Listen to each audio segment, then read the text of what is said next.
सुन रहे हैं श्री रामचरितमानस का बालकांड भाग 12। माँ सुन, मैं तुझे सुनाती हूँ। मैंने ऐसा सपना देखा है कि मुझे एक सुंदर गौरववान श्रेष्ठ ब्राह्मण ने ऐसा उपदेश दिया है। हे पार्वती जी, नारद जी ने जो कहा है उसे सत्य समझकर तू जाकर तप कर। फिर यह बात मेरे माता पिता को भी अच्छी लगी है। तप सुख देने वाला और दुख दोष का नाश करने वाला होता है।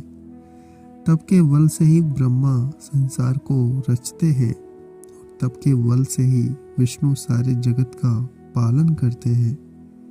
तप के बल से ही शंभु रुद्र रूप से जगत का संहार करते हैं और तप के बल से ही शेष जी पृथ्वी का भार धारण करते हैं। हे भवानी, सारी सृष्टि तप के ही आधार पर है। ऐसा जी में जानकर तुम जाकर तप कर। यह बात सुनकर माता को बड़ा अचरज हुआ और उसने हिमान को बुलाकर वह स्वप्न सुनाया। माता पिता को बहुत तरह से समझाकर बड़े हर्ष के साथ पार्वती जी तप करने के लिए चली। प्यारे कुटुंबी पिता और माता सब व्याकुल हो गए। किसी के मुंह से बात नहीं निकलती। तब वेद ऋषि मुनि ने आकर सबको समझाकर कहा। पार्वती जी की महिमा सुनकर सबको समाधान हो गया। प्राणपति शिव जी के चरणों को हृदय में धारण करके पार्वती जी वन में जाकर तप करने लगी। पार्वती जी का अत्यंत सुकुमार शरीर तप के योग्य नहीं था, तो भी पति के चरणों का स्मरण करके उन्होंने सब भोगों को त्याग दिया। स्वामी के चरणों में नित्य नया अनुराग उत्पन्न होने लगा और तप में ऐसा मन लगा कि शरीर की सारी सुध विसर गई। 1000 वर्ष तक उन्होंने मूल और फल खाए, फिर 100 बरस साग खाकर बिताए। कुछ दिन जल और वायु का भोजन किया और कुछ दिन कठोर उपवास किया। जो बेलपत्र सूखकर पृथ्वी पर गिरते थे 3000 वर्ष तक उन्हीं को खाया। फिर सूखे पत्ते भी छोड़ दिए। तभी पार्वती का नाम अपर्णा हुआ। तब से उमा का शरीर क्षीण होकर देखकर आकाश से गंभीर ब्रह्मवाणी हुई। हे पर्वत राजकुमारी, सुन, तेरा मनोरथ सफल हुआ तो अब सारे असह्य कलेशों को त्याग दे। अब तुझे शिवजी मिलेंगे। हे भवानी, वीर मुनि और ज्ञानी बहुत हुए हैं, पर ऐसा कठोर तप किसी ने नहीं किया। अब तू इस श्रेष्ठ ब्रह्मा की वाणी को सदा सत्य और निरंतर पवित्र जानकर अपने हृदय में धारण कर। जब तेरे पिता बुलाने को आवे तब हठ छोड़कर घर चली जाना, और जब तुम्हें सप्त ऋषि मिले तब इस वाणी को ठीक समझना। इस प्रकार आकाश से कही हुई ब्रह्मा की वाणी सुनते ही पार्वती प्रसन्न हो गई और हर्ष के मारे उनका शरीर पुलकित हो गया। याज्ञवल्क्य जी भारद्वाज जी बोले कि मैंने पार्वती का सुंदर चरित्र सुनाया, अब शिव जी का सुहावना चरित्र सुनो। जब से सती ने जाकर शरीर त्याग किया तब से शिव जी के मन में वैराग्य हो गया। वे सदा श्री रघुनाथ जी का नाम जपने लगे और जहाँ तहाँ श्री रामचंद्र जी के गुणों की कथाएं सुनने लगे। चिदानंद सुख के दाम, मोह मध्य और काम से रहित शिव जी संपूर्ण लोगों को आनंद देने वाले भगवान श्री हरि को हृदय में धारण करके पृथ्वी पर विचरने लगे। वे कहीं मुनियों को ज्ञान का उपदेश करते और कहीं श्री रामचंद्र जी के गुणों का वर्णन करते थे। यद्यपि सुजान शिवजी निष्काम है, तो भी वे भगवान अपने भक्त सती के वियोग के दुख से दुखी है। इस प्रकार बहुत समय बीत गया। श्री रामचंद्र जी के चरणों में नित नई प्रीति हो रही है।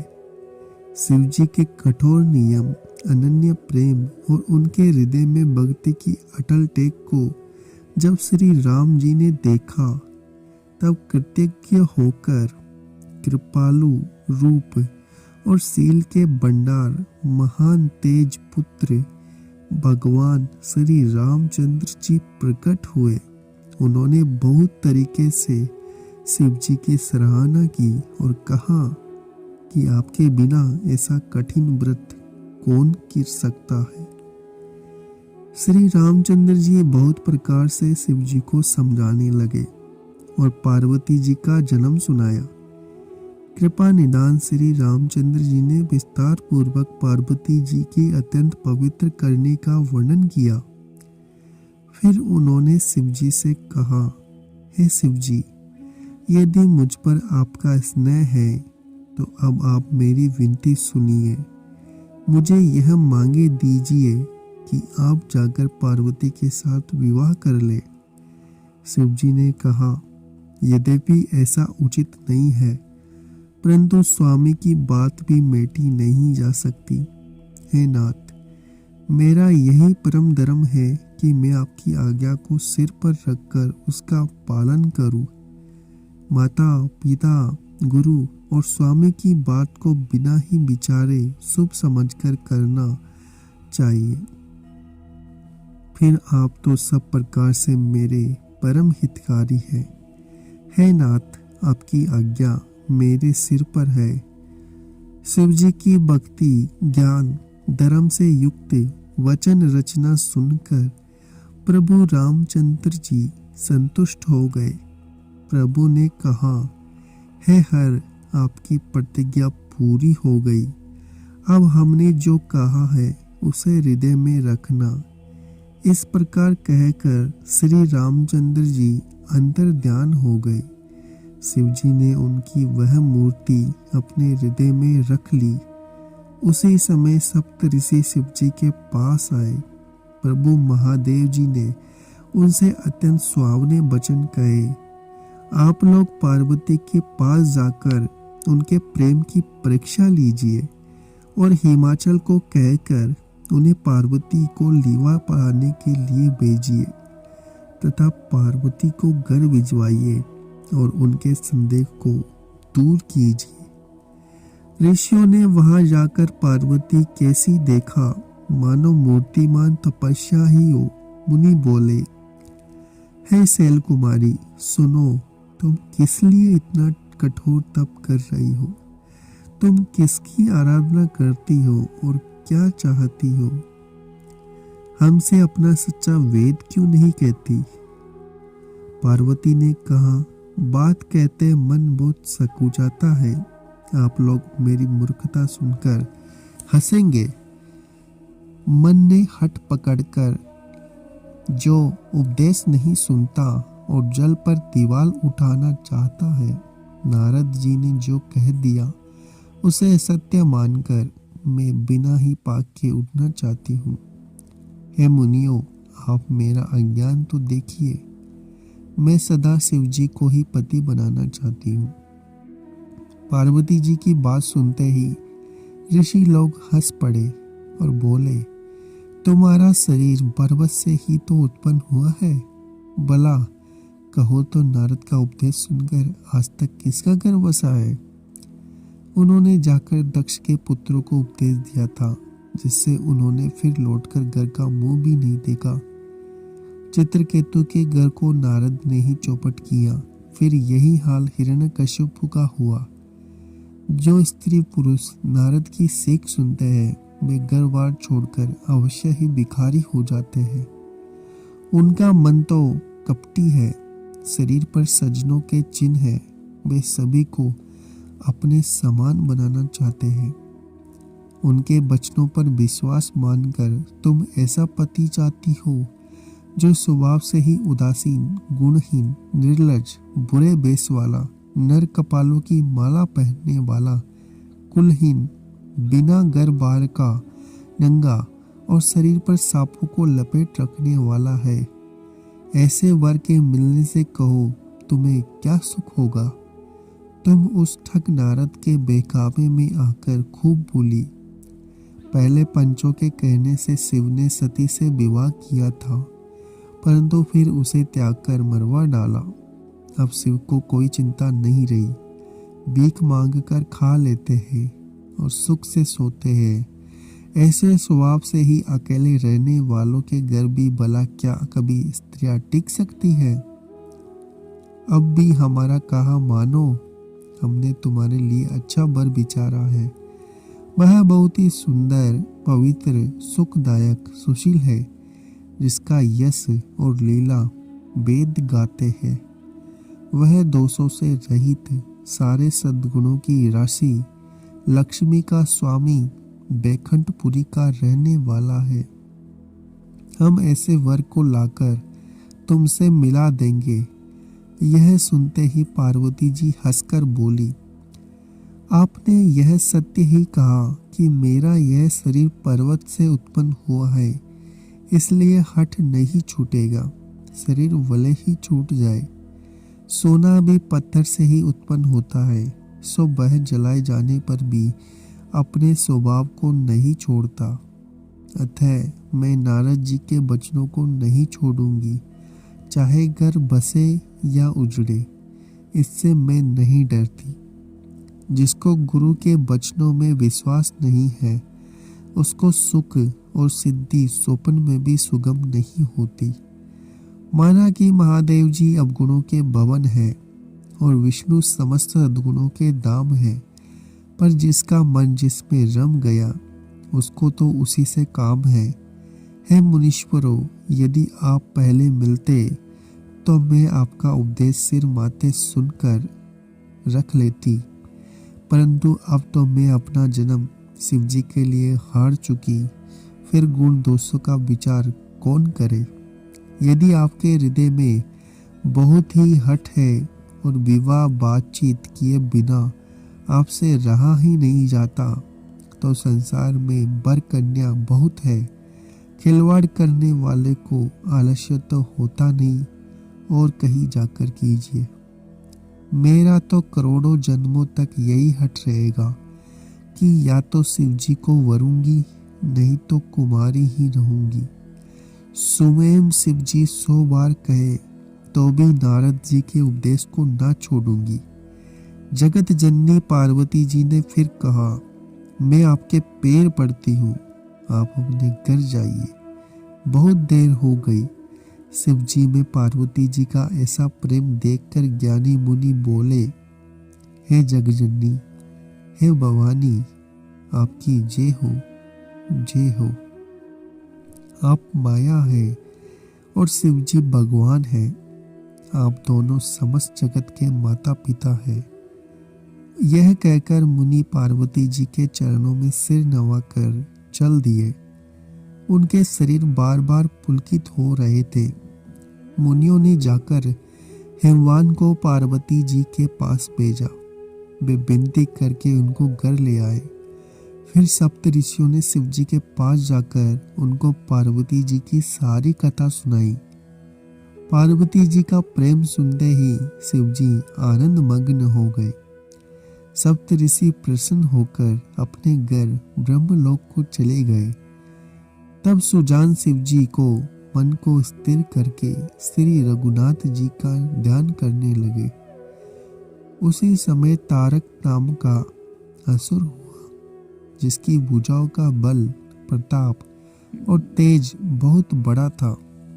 उसमें सब लोक और लोकपालों को जीत लिया। सब सुख और संपत्ति से रहित हो गए। वह अजर अमर था, इसलिए किसी से जीता नहीं जाता था। देवता उसके साथ बहुत तरह की लड़ाइयाँ लड़कर हार चुके थे। तब उन्होंने ब्रह्मा जी के पास जाकर पुकार मचाई। ब्रह्मा जी ने सब देवताओं को दुखी देखा। ब्रह्मा जी ने सबको समझाकर कहा, इस दैत्य की मृत्यु तभी होगी जब शिव जी के वीर्य से पुत्र उत्पन्न हो। इसको युद्ध में वही जीतेगा। मेरी बात सुनकर उपाय करो, ईश्वर सहायता करेंगे और काम हो जाएगा। सती जी ने तो जो दक्ष के यज्ञ में त्याग कर दिया है, उनको अब हिमाचल के घर आकर जन्म लिया है। उन्होंने शिव जी को पति बनाने के लिए तप किया है। इधर शिव जी सब छोड़ छाड़ कर समाधि लगा बैठे हैं। यद्यपि है तो बड़े असमंजस की बात, तथापि मेरी एक बात सुनो। तुम जाकर कामदेव को शिव जी के पास भेजो। वह शिव जी के मन में क्षोभ उत्पन्न करे, उनकी समाधि भंग करे। तब हम शिव जी के चरणों में सिर रख देंगे और जबरदस्ती उन्हें विवाह करा देंगे। इसी प्रकार भले ही देवताओं का हित हो, और तो कोई उपाय नहीं है। सबने कहा, यह संपत्ति बहुत अच्छी है। फिर देवताओं ने बड़े प्रेम से स्तुति की। तब विषम 5 बाण धारण करने वाला और मछली के चिन्ह युक्त ध्वजा वाला कामदेव प्रकट हुआ। देवताओं ने कामदेव से अपनी सारी विपत्ति कही। सुनकर कामदेव मन में विचार किया और हंसकर देवताओं से कहा कि शिव जी के साथ विरोध करने में मेरी कुशल नहीं है, तथापि मैं तुम्हारा काम तो करूंगा, क्योंकि वेद दूसरों के उपकार को परम धर्म कहते हैं। जो दूसरों के हित के लिए अपना शरीर त्याग देता है, संत उसकी बड़ाई करते हैं। यो कह और सबको सिर नवाकर अपने पुष्प के धनुष को हाथ में लेकर बसंत आदि सहायकों के साथ चला। चलते समय कामदेव ने हृदय में ऐसा विचार किया कि शिव जी के साथ विरोध करने से मेरा मरण निश्चित है। तब उसने अपना प्रभाव फैलाया और समस्त संसार को अपने वश में कर लिया। जिस समय उस मछली के चिन्ह ध्वजा वाले कामदेव ने कोप किया, उस समय क्षण भर में ही वेदों की सारी मर्यादा मिट गई। ब्रह्मचर्य, नियम, नाना प्रकार के संयम, धीरज, धर्म, ज्ञान, विज्ञान, सदाचार, जप, योग, वैराग्य आदि विवेक की सारी सेना डरकर भाग गई। विवेक अपने सहायकों सहित भाग गया। उसके योद्धा रणभूमि से पीठ दिखा दिए। उस समय वे सब सदग्रंथ रूपी पर्वत की कंदरों में जा छिपे। सारे जगत में खलबली मच गई और सब कहने लगे, हे विधाता, अब क्या होने वाला है? हमारी रक्षा कौन करेगा? ऐसा 2 सिर वाला कौन है जिसके लिए रति के पति कामदेव ने कोप करके हाथ में धनुष बाण उठाया है?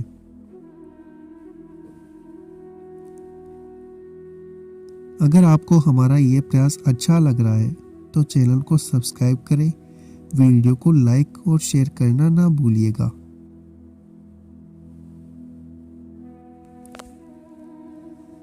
आप सुन रहे हैं श्री रामचरितमानस का बाल कांड।